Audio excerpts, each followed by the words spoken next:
സ്നേഹമുള്ള സഹോദരങ്ങളെ, പ്രഭാതവന്ദനം. ഇന്നത്തെ സുവിശേഷത്തിൽ ഈശോ പത്രോസിനോട് വെള്ളത്തിൻ്റെ മുകളിലൂടെ നടക്കാൻ പറയുകയാണ്. പത്രോസ് ആവശ്യപ്പെടുകയാണ്, ചോദിക്കുകയാണ്, നീ ആണെങ്കിൽ ഞാനോട് വെള്ളത്തേക്കൂടെ നടക്കട്ടെ, നീ നടന്നു വരാൻ പറഞ്ഞു. പത്രോസ് 1-2 സ്റ്റെപ്പ് വെച്ചിട്ടുണ്ട്.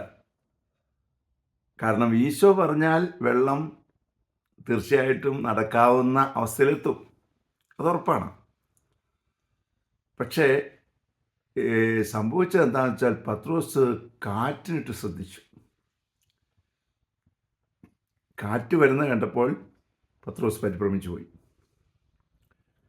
നോക്കുക സഹോദരങ്ങളെ, നീ ക്രിസ്തുവിനെയാണ് കേന്ദ്രീകരിച്ച് നിൽക്കുന്നതെങ്കിൽ എന്തെല്ലാം പ്രശ്നം വന്നാലും നീ ക്രിസ്തുവിൽ നിന്നുള്ള നോട്ടം വിടരുത്. Focus on Christ. ഇന്നലെ എൻ്റെ സഹോദരി പറഞ്ഞു, നിൻ്റെ ചിരി കാണുമ്പോൾ ഒരു സന്തോഷമുണ്ട്.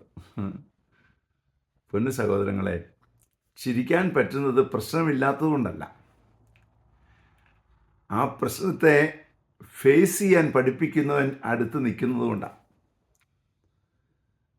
അതില്ലെങ്കിൽ കരഞ്ഞു പോവും. അതുകൊണ്ട് ഫോക്കസ് ഓൺ ക്രൈസ്റ്റ്, അതാണ് ഇന്നത്തെ മെസ്സേജ് കേട്ടോ. ഈശോയിലേക്ക് ശ്രദ്ധിക്കുക. ഒത്തിരി പ്രശ്നങ്ങളുണ്ടാവും, കാറ്റും കോളും എല്ലാം ഉണ്ടാവും. ഈശോയിലേക്ക് ശ്രദ്ധിക്കുക, തീർച്ചയായിട്ടും നിനക്ക് നടക്കാൻ പറ്റും.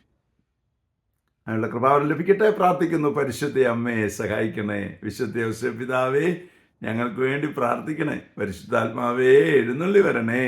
പരിശുദ്ധ പരമ ദിവികാരണത്തിന് എന്നേരവും ആരാധനയും സ്തുതിയും പുകഴ്ചയും ഉണ്ടായിരിക്കട്ടെ. ആമേൻ. നമ്മുടെ കർത്താവായ യേശുക്രിസ്തുവിന്റെ കൃപയും പിതാവായ ദൈവത്തിന്റെ സ്നേഹവും പരിശുദ്ധാത്മാവിന്റെ സംസർഗവും സഹവാസവും സ്നേഹവും ശക്തിയും കൃപയും എല്ലാ അനുഗ്രഹങ്ങളും സമൃദ്ധമായി നിങ്ങൾ ഏവരോടും കൂടെ ഉണ്ടായിരിക്കട്ടെ, ഇപ്പോഴും എപ്പോഴും എന്നേക്കും. ആമേൻ.